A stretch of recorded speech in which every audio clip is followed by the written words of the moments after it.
Salut tout le monde, bienvenue dans un nouvel épisode de mon podcast. Aujourd'hui on va se retrouver pour la partie numéro 2 du précédent épisode sur le futur et l'avenir dans sa globalité. Alors petit rappel du concept, j'ai demandé à ChatGPT de me poser des questions sur la thématique du futur et de l'avenir. ChatGPT m'a posé des questions et moi j'y réponds tout simplement. Alors il y a une partie 1 qui est disponible donc sur Spotify et sur YouTube. Donc si vous souhaitez aller l'écouter, n'hésitez pas, elle est toujours disponible. Donc,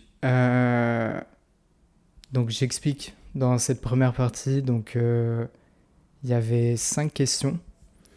Je répondais du coup à ces 5 questions, donc en toute honnêteté et sans langue de bois. Je répondais à chaud à toutes ces questions-là. Aujourd'hui, ce sera la même chose. Je vais répondre à 5 autres questions sur la thématique du futur et de l'avenir. Et, euh, et donc, du coup, ce sera la deuxième partie. Donc, du coup, moi, je vous invite très fortement à aller écouter la première partie, comme j'ai expliqué, qui est disponible donc, sur les plateformes Spotify et YouTube. Donc, pourquoi écouter la première partie? Puisque vous n'allez pas comprendre directement le principe et un peu les questions où je veux en venir. Le mieux pour vous, ce serait d'écouter la première partie et ensuite de venir sur cette deuxième partie. Alors, avant de commencer, j'aimerais vous parler aussi de mon compte Instagram. Donc, j'ai un compte Instagram dédié spécialement à ce podcast, qui est du coup dans la description de cet épisode et dans la biographie Spotify. J'ai du coup, comme j'ai expliqué aussi, mon podcast qui est diffusé sur YouTube. Donc de base, il était disponible que sur Spotify et depuis un certain temps, il est disponible aussi sur YouTube. Donc si vous préférez l'écouter sur YouTube, n'hésitez pas. Voilà, il y aura un lien aussi YouTube pour aller l'écouter directement sur cette plateforme.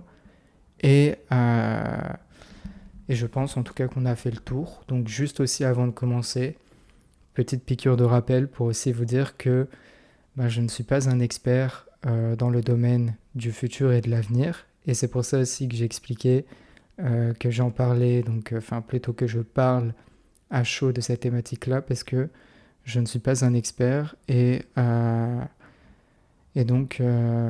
juste c'est mon opinion, c'est mon point de vue. Donc je respecte les opinions de chacun, bien évidemment. Donc je souhaite que vous respectez mon opinion par rapport à tout ce que je vais dire, bien évidemment. Donc je ne suis pas un expert et ce que je vais dire reflète mon opinion personnelle de ce que j'ai pu vivre et de ce que j'ai pu voir de mes propres yeux. Donc voilà.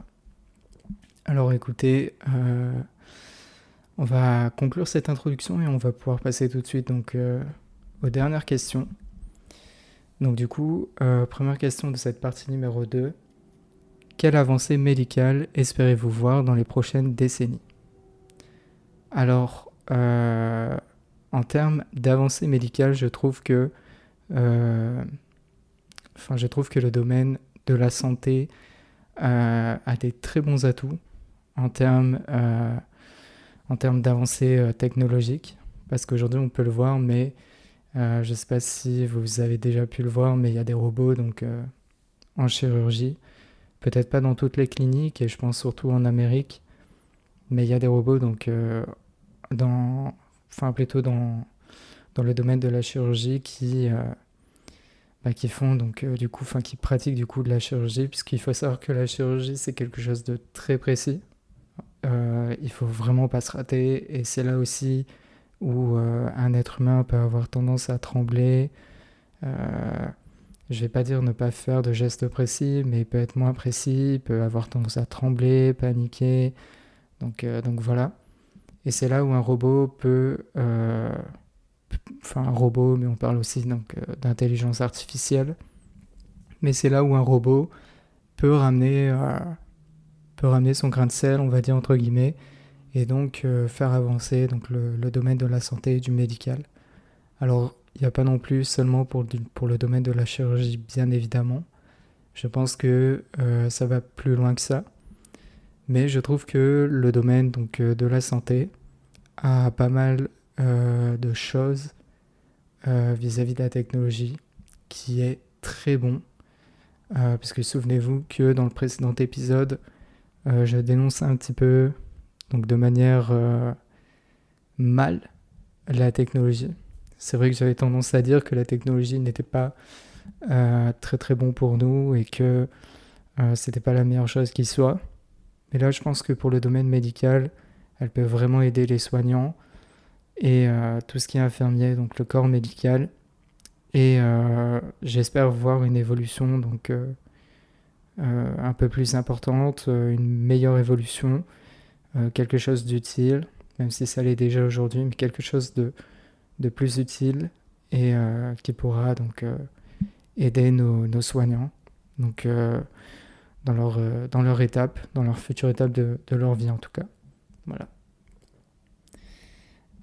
Donc on va pouvoir passer à la deuxième question de cette partie numéro 2. Pensez-vous que les villes du futur seront plus écologiques ? Et on a une deuxième question dans cette deuxième question avec le comment.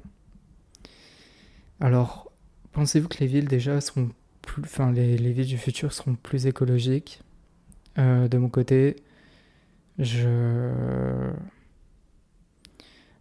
pense pas. En toute honnêteté, je pense pas que les villes seront plus écologiques, étant donné qu'aujourd'hui, on fait face à beaucoup de points.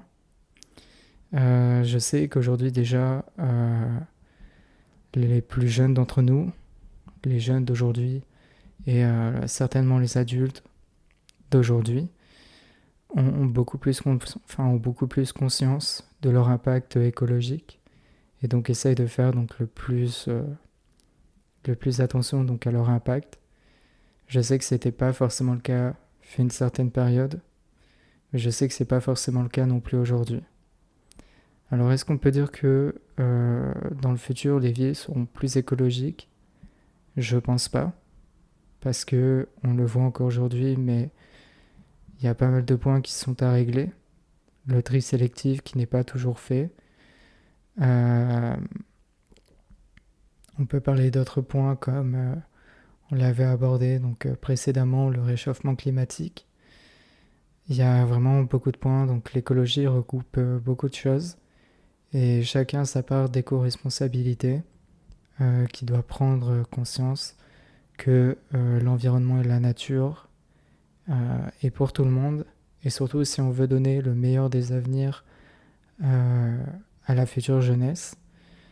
Je pense qu'on devrait prendre un peu plus conscience de ces impacts-là, mais je pense que dans le futur, ce ne sera pas forcément le cas, parce qu'aujourd'hui, c'est très compliqué de faire comprendre aux gens tout ce qui est impact écologique, parce qu'on a des militants qui sont très extrêmes dans leur approche, ce qui nous éloigne du coup donc, de l'écologie, parce que on n'a pas forcément envie d'écouter ces militants extrêmes qui ont une approche très agressive. Donc voilà, mais essayez de prendre conscience de votre côté que chacun a un impact beaucoup plus éco. Enfin, vous êtes chacun responsable de votre impact écologique, dont moi, bien évidemment, hein, je m'inclus dans toutes ces questions, dans toutes ces approches, etc. Et il n'y a bien évidemment aucun jugement. Les gens font ce qu'ils veulent de leur vie.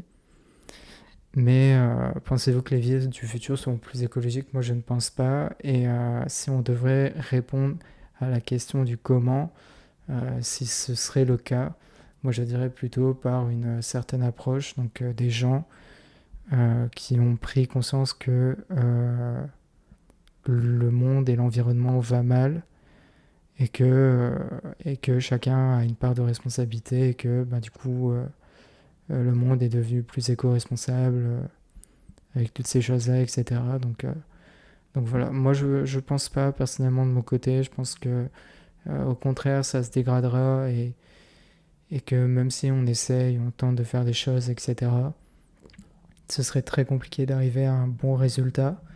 Donc à voir, peut-être que je me trompe, mais il n'y a que le futur qui nous le dira au final, donc voilà. Donc question numéro 3. Quelle place pensez-vous que l'éducation en ligne prendra dans le futur de l'éducation? Alors c'est une très bonne question. Il faut savoir qu'aujourd'hui on peut retrouver des formations qui sont vendues, donc que ce soit par des charlatans, voilà il faut dire les termes, mais que ce soit par des charlatans, des personnes honnêtes, etc. Il y a des formations en ligne, il y a des vidéos YouTube aussi sur des domaines d'apprentissage qui peuvent vous permettre d'en apprendre plus sur l'enseignement d'un métier, etc. Donc voilà. Maintenant, pour moi, je pense que l'éducation en ligne ne remplacera jamais le présentiel. Maintenant, il faut expliquer le pourquoi du comment. Le présentiel, pour moi, est super important parce que le présentiel, pour moi, ramène une sorte de motivation, ramène un côté social sur le fait déjà qu'on a des camarades autour de nous. Donc, on n'est pas tout seul à apprendre dans une pièce. On a des camarades autour de nous qui sont comme nous, certainement en train de galérer à apprendre, etc. Ce qui fait que on a une sorte de soutien moral et on a une sorte de soutien collectif. Mais surtout, pour moi, le plus important, c'est qu'on a un professeur à notre disposition pour nous apprendre et nous expliquer quelque chose devant nous. Et je pense que c'est le plus important dans un métier de l'apprentissage. C'est que c'est hyper important d'avoir un enseignant auprès de nous pour pouvoir nous expliquer, nous aider dans nos démarches, dans notre apprentissage. Et que je pense que l'enseignement en ligne n'apportera pas spécialement. Alors peut-être que l'enseignement en ligne évoluera, parce qu'on a pu le voir, hein, mais pendant la triste période du Covid, on a pu voir donc que l'éducation en ligne a pris une grande place, notamment avec Zoom. Donc voilà. Et ça a été donc assez fatidique. Les enseignants ont dû tout simplement s'adapter à tout ça, etc. Et je pense que si dans le futur, l'éducation en ligne prendra place, je pense que les enseignants seront préparés à ça et pas comme à la période du Covid où les enseignants n'étaient pas préparés à faire des sessions Zoom, à faire des audios de plusieurs heures, des vidéos pour leurs élèves, etc. Je pense que ils seront préparés, mais je pense que rien ne remplace, ou du moins rien ne remplacera le système scolaire qu'on a aujourd'hui, si ce n'est, enfin, plutôt les matières qui peuvent être remplaçables, mais le genre d'enseignement, le type d'enseignement qui est donné dans ce genre d'établissement ne sera pas mis forcément sur de l'éducation en ligne. Voilà, il y aura toujours du présentiel pour moi et c'est très important de garder du contexte social, même par rapport à de l'éducation scolaire ou peu importe. Mais c'est toujours très important de garder du contact social et d'avoir des gens autour de nous. Donc l'éducation en ligne pour moi, elle aura certainement une place, mais pas la place majeure qu'elle pense pouvoir avoir. Voilà. On va passer du coup à l'avant-dernière question, donc la 4e question de cette partie numéro 2. À quoi ressemblera le divertissement dans le futur avec les avancées en réalité virtuelle et augmentée? Alors, je pense que aujourd'hui, et ni plus tard, je pense que nous ne serons pas forcément prêts et que même aujourd'hui on le voit, on n'est pas forcément prêt pour des avancées telles que la réalité virtuelle, même la réalité augmentée. On n'est pas forcément habitué à ce genre de choses. On a encore du mal avec tout ça. Je pense que ce qui est important de comprendre, c'est que on a nos habitudes et que c'est très compliqué de faire changer nos habitudes. Nous aujourd'hui, donc on a grandi avec on a grandi avec du matériel tout simplement et que je pense que c'est très compliqué donc, de se passer de ce type de matériel, surtout quand on l'a, surtout quand on a eu ce matériel depuis plusieurs années. C'est-à-dire que pour moi, on ne peut pas remplacer un ordinateur par une tablette. Ce serait très compliqué, ce serait très bizarre. Certainement, peut-être qu'aujourd'hui, certains le font, mais une tablette n'aura jamais le même système d'exploitation qu'un ordinateur, par exemple. Mais là, c'est plutôt rentrer dans des détails techniques, chose que je ne vais absolument pas faire parce que je ne suis pas un professionnel de l'informatique. Mais pour moi, c'est un peu la même chose avec la réalité virtuelle, c'est-à-dire que on ne peut pas remplacer le monde virtuel par le monde réel. C'est comme ça. C'est-à-dire que à aucun moment euh, le monde virtuel ne doit prendre une plus grande place sur le monde réel. Voilà. Ça, c'est pour moi le plus important. Mais je pense aussi que nous ne sommes pas habitués tous autant qu'on est à la réalité virtuelle. Et je pense que tous autant qu'on est, n'avons pas tous eu cette chance d'essayer la réalité virtuelle. Alors pour le coup, j'ai essayé la réalité virtuelle à plusieurs reprises, donc j'en ai pas à la maison. Et je pense pas que c'est quelque chose que j'aimerais avoir, parce que je pense que si j'aurais eu un casque de réalité virtuelle, peu importe la marque ou le constructeur, euh, je sais qu'il serait resté sûrement dans un placard ou quelque chose comme ça, parce que à mes yeux, rien, enfin pour moi, rien ne peut remplacer une bonne manette, ou alors un clavier et une souris, tu vois.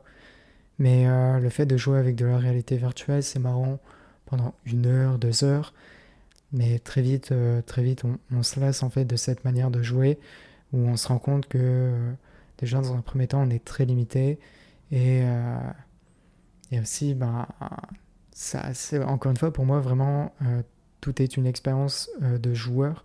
Moi, je joue depuis que je suis petit avec une manette. Ensuite, j'ai joué donc sur PC, donc avec le clavier et la souris. Euh, j'ai testé ensuite par la même occasion donc la réalité virtuelle et donc non, pour moi vraiment, ce serait trop compliqué pour moi de me passer du jour au lendemain de la manette et d'une télévision avec un écran fixe, stable que je regarde donc de mon propre point de vue tout simplement. Mais après, on peut aussi parler des films. Donc on peut parler aussi des films, hein. Aujourd'hui, on le voit, mais auparavant, c'était le cinéma 3D. Donc, quand la 3D arrivait au cinéma, pour nous, c'était quelque chose d'incroyable, hein. C'était exceptionnel de voir un film avec des lunettes 3D. On avait tendance à se dire, mais vraiment, quel truc de dingue, le futur, etc. Et aujourd'hui, est-ce que vous voyez des gens acheter des tickets pour aller voir des films en 3D? Non, je ne pense pas. Alors peut-être que ça se fait encore, certainement pour le kiff, mais franchement, la 3D, c'est devenu hyper obsolète. C'est-à-dire que moi, quand j'étais enfant, j'aimais beaucoup la 3D, ça me faisait rire. Aujourd'hui, pour moi, c'est pas possible de voir un film en 3D. Je trouve ça horrible. Je trouve que ça retire le charme du film. Voilà, et c'est peut-être aussi la même chose pour la 4DX. La 4DX, malheureusement, j'ai pas eu l'occasion de la faire. Mais la 4DX, pour vous expliquer, c'est les sièges qui interagissent en même temps que le film que vous regardez. Et certes, c'est marrant sur le coup, etc. Mais est-ce que vous allez tenir 1 heure, voire plus d'1 heure, avec un siège qui bouge, des jets d'eau, du vent qui se souffle sur vous, etc. Je pense pas. Je pense que ça gâche plutôt, je pense que ça gâche plutôt la vision du film, etc. Et certes, l'objectif de la 4DX, c'est de vous mettre dans les conditions du film, d'avoir une immersion et une approche par rapport au film. Mais il faut être objectif, quoi. C'est plus gadget qu'autre chose. Et pour moi, le divertissement dans le futur, ça restera le même. Je veux dire, aujourd'hui, on a toutes ces choses-là qui, on peut le dire, on peut le citer, c'est un peu nos gadgets du futur, quoi. Et certainement qu'ils seront améliorés un peu plus tard. Dans quelques années, ce sera amélioré, etc. On parlait aussi, donc, dans la partie numéro 1, on parlait de la voiture volante, où j'ai expliqué pour moi que c'était beaucoup plus gadget. Mais le divertissement dans le futur, pour moi, ça reste aussi du gadget, quoi. C'est-à-dire que pour moi, la réalité virtuelle, elle a déjà atteint son paroxysme et même la réalité augmentée. Et pour moi, j'ai vraiment du mal à aller plus loin que ça ou à me projeter à travers tout ça, quoi. Je trouve qu'aujourd'hui, on a déjà fait beaucoup d'avancées, beaucoup de progrès.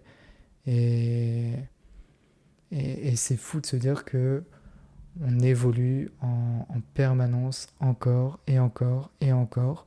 À chaque fois, on a des nouveaux bijoux de technologie.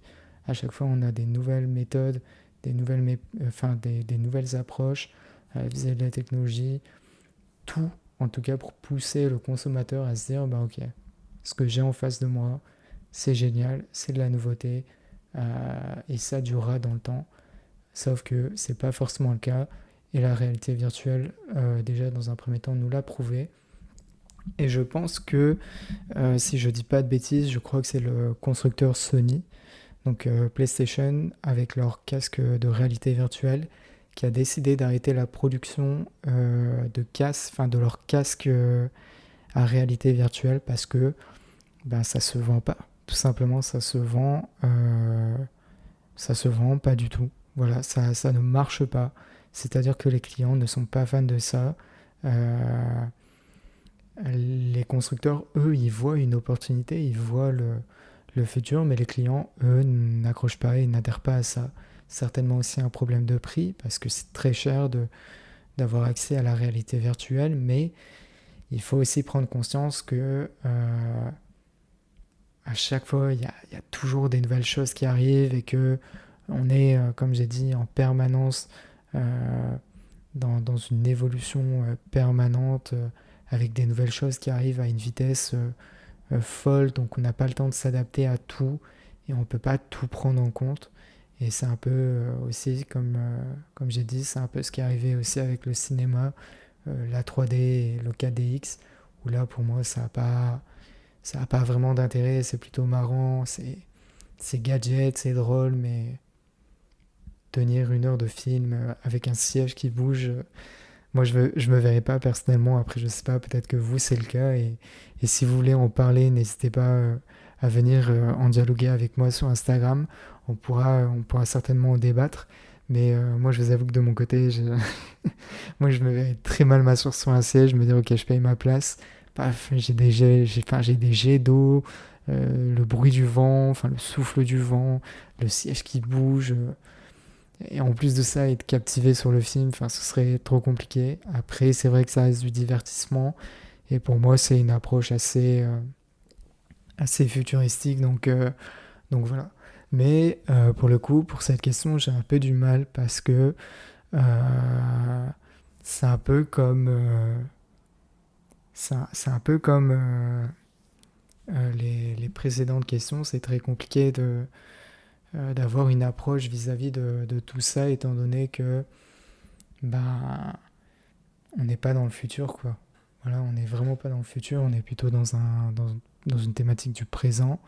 Et c'est très compliqué d'avoir une approche sur ça en se disant, bah ok, ça c'est le futur, nous on est dans le présent et je pense qu'il faut garder les pieds sur terre et rester dans son actualité du moins. Mais je pense que c'est intéressant aussi d'en prendre entre guillemets conscience. Donc voilà.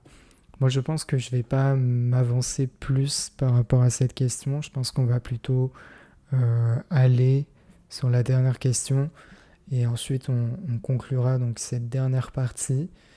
Et donc on s'arrêtera ensuite très proche. Enfin, on s'arrêtera. J'allais arrêter le podcast là maintenant. Je suis désolé. C'est incroyable les fautes que je fais. Enfin bref. Alors, on passe du coup à la dernière question. Donc, quel rôle pensez-vous que les réseaux sociaux joueront dans la société de demain? Alors cette question-là, il fallait forcément s'y attendre, une question sur les réseaux sociaux. Alors déjà, il faut savoir que dans la société actuelle, dans laquelle on est là actuellement, dans le présent, les réseaux sociaux ont un rôle hyper important. Parce que déjà, il faut se rendre compte que le métier d'influenceur, ce qu'on appelle le métier d'influenceur, est un métier qui n'existait pas auparavant, est un métier que la société a tout simplement accepté.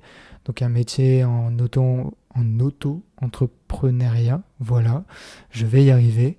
Donc c'est un métier indépendant, mais c'est un métier qui n'existait pas auparavant. On ne pouvait pas dire, écoutez, je suis influenceur, nanana, nanana.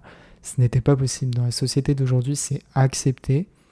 Et c'est là où j'aimerais vous faire tilter que on a passé une certaine étape vis-à-vis des réseaux sociaux avec l'acceptation du fait que être influenceur est un métier. Donc ça veut dire que dans la société de demain, qu'on se comprenne bien, quand on dit la société de demain, ce n'est pas la société de demain, le jour exact, mais plutôt la société de l'avenir.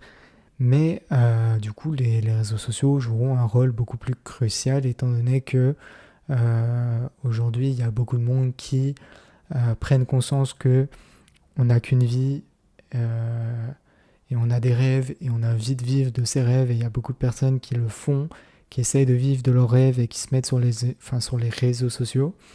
Donc déjà, c'est une très bonne prise de conscience parce que c'est une réalité. On n'a qu'une vie, donc prenez conscience. Enfin, vraiment, je pense que c'est impératif de prendre conscience de ça. Vous avez qu'une vie, les gars. Il faut en prendre conscience. Vivez de vos rêves, même si c'est compliqué, même si ça vous demande du temps, même si c'est beaucoup de temps, beaucoup d'investissement, etc. On n'a qu'une vie et je préfère prendre le temps exact pour vivre de ce que j'ai envie de faire plutôt que de passer derrière quelque chose que je n'ai pas envie. Donc voilà. Mais on s'égare un peu de la question. Mais du coup, pour moi, la société de demain acceptera encore plus les réseaux sociaux. Mais il y a aussi une certaine guerre qui est déclenchée vis-à-vis des réseaux sociaux. On le voit aujourd'hui, notamment avec l'addiction au smartphone, etc. Aujourd'hui, on en parle beaucoup plus. Là où auparavant, on avait tendance à ne pas en parler. Aujourd'hui, on en parle beaucoup plus parce que les réseaux sociaux, encore une fois, comme j'ai dit, c'est devenu un peu, j'allais dire mainstream carrément, mais c'est pas devenu mainstream, mais c'est devenu beaucoup plus ouvert. C'est des publications avec des contenus beaucoup plus explicites, je dirais, mais voilà, où beaucoup de personnes aujourd'hui taclent les réseaux sociaux pour ce genre de contenu qui est beaucoup trop ouvert, beaucoup trop personnel, etc. Donc à voir. Je pense que déjà, oui, les réseaux sociaux, ça continuera à exister dans le futur. C'est inarrêtable, je pense. Jamais quelqu'un te dira, moi demain, je peux arrêter les réseaux sociaux, quoi, de toute ma vie. C'est pas possible. C'est, je vais pas dire qu'on a grandi dedans, mais je vais plutôt vous dire, une fois qu'on a mis un pied dedans, on n'arrive pas à en sortir. On peut limiter notre consommation, mais on n'arrivera pas à s'en sortir parce qu'on en a besoin. Qu'on le veuille ou non, on en a besoin. Donc que ce soit pour le taf, que ce soit pour une autre approche, pour discuter avec les potes, etc. On en a besoin. Et c'est important d'en prendre conscience déjà de ça. Et donc voilà, mais je pense que oui, les réseaux sociaux auront un rôle beaucoup plus important et je pense que déjà, il y aura beaucoup plus d'influenceurs dans le futur, il y aura beaucoup plus d'influenceurs, mais je pense aussi que les lois par rapport aux influenceurs et à la politique des réseaux sociaux changeront, parce qu'aujourd'hui, si on doit accepter beaucoup plus d'influenceurs, je pense que beaucoup plus de lois doivent être mises en place. Voilà. Après, prendre aussi conscience que tout le monde n'a pas envie d'être influenceur. Donc voilà, dont moi, hein, j'ai pas, c'est pas mon rêve. Hein. Moi, mon rêve, c'est pas d'être une star d'internet. Hein. J'expliquais déjà, moi, mon rêve, c'est vraiment de faire de la radio ou d'animer une émission, peu importe, télévision, émission de stream, etc. Donc peu importe, mais moi vraiment mon rêve est très loin de l'influence. Mais il faut savoir, enfin en tout cas je pense qu'il faut savoir l'accepter. Aujourd'hui on vit dedans tout simplement. Aujourd'hui on vit dedans et je pense que dans la société de demain on y vivra encore plus. Même si les gens aujourd'hui ont conscience, et c'est très bien, de l'addiction qu'ils ont par rapport à tout ça. Ils ont conscience, mais ça reste très compliqué. C'est un échappatoire qui est compliqué. On ne peut pas s'en sortir. Une fois qu'on a mis un pied dedans, c'est terminé. Comme j'ai dit, on peut juste limiter sa consommation et puis basta. Mais, mais voilà, je pense que ouais, non, les réseaux sociaux joueront un rôle beaucoup trop important dans notre avenir et pour la jeunesse de plus tard, certainement pour les adultes de plus tard, etc. Et moi, ce qui m'étonne par-dessus tout, c'est de voir surtout que ma famille critique les réseaux sociaux. J'ai envie de dire un peu comme la plupart des gens critiquent les réseaux sociaux, mais ils sont à fond sur ça. Ils sont à fond sur les réseaux sociaux, enfin sur les réseaux sociaux, pardon. On va articuler, c'est beaucoup mieux, mais ils sont à fond sur les réseaux sociaux. euh, Malgré leurs critiques, leurs reproches, etc., ils n'arrivent pas à le lâcher.